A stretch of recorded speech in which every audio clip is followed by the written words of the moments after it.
উপস্থিত হয়েছেন, আপনাকে অনেক অনেক ধন্যবাদ। আমি প্রথমে এম মাসুদকে তার শুভেচ্ছা বক্তব্য এবং সংক্ষিপ্ত বক্তব্য দেওয়ার জন্য অনুরোধ করছি।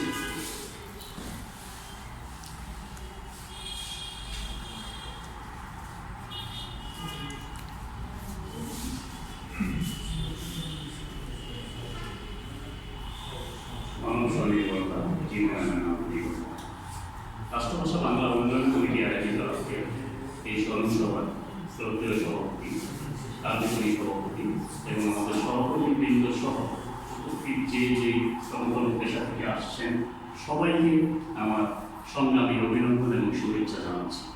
পাশাপাশি আজকে আসলে এমন এক ব্যক্তি, যেই ব্যক্তিটি আসলে আমাদের শ্রদ্ধেয় শিক্ষক। সে বিভিন্ন ধরনের শ্রম পেশার মানুষকে যে স্বাতন্ত্রিক নিজস্ব ধ্যান ধারণার চিন্তা চেতনার বিষয়ে তার ভিতরে সমস্ত কিছু আসলে দৃশ্যমান করেছে খুব ধীর স্থির এবং খুবই নান্দনিক হবে।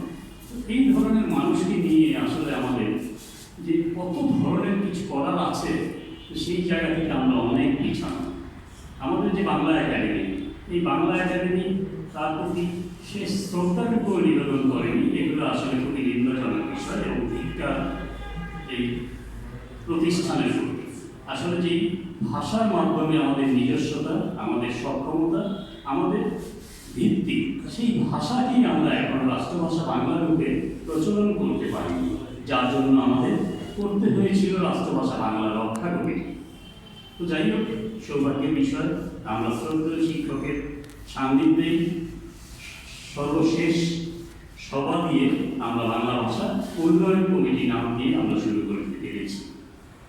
তো আসলে বিষয় এমন সহজ বিষয়, মানুষের যে পরিচয়, মানুষের যে স্বরূপ, সেই বিষয়গুলো শ্রদ্ধেয় শিক্ষক বিভিন্নভাবে তার চিন্তা চেতনা সাহিত্য কর্ম দ্বারা প্রকাশ করে গেছেন। বিভিন্নভাবে তার 28 দফা আছে, তার ভাষার ভিতরে বিভিন্ন বিষয়গুলো সে উল্লেখ করেছে।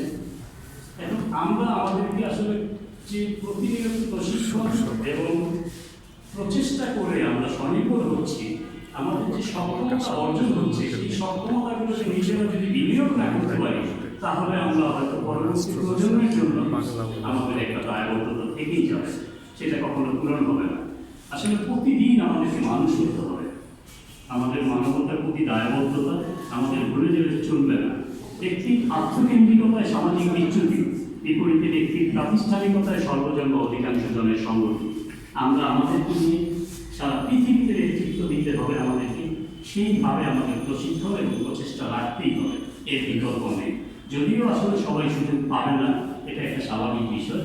তো আমি সকলকে শ্রদ্ধা, শুভেচ্ছা এবং ভালোবাসা দিয়ে আমি আমার এখানেই ছুটি নিয়েছি, যেহেতু সংক্ষিপ্ত সময়। সবাই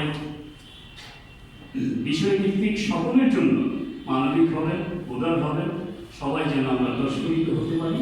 বিশেষ করে আমাদের প্রজন্মের জন্য এগুলো অনেক প্রয়োজন।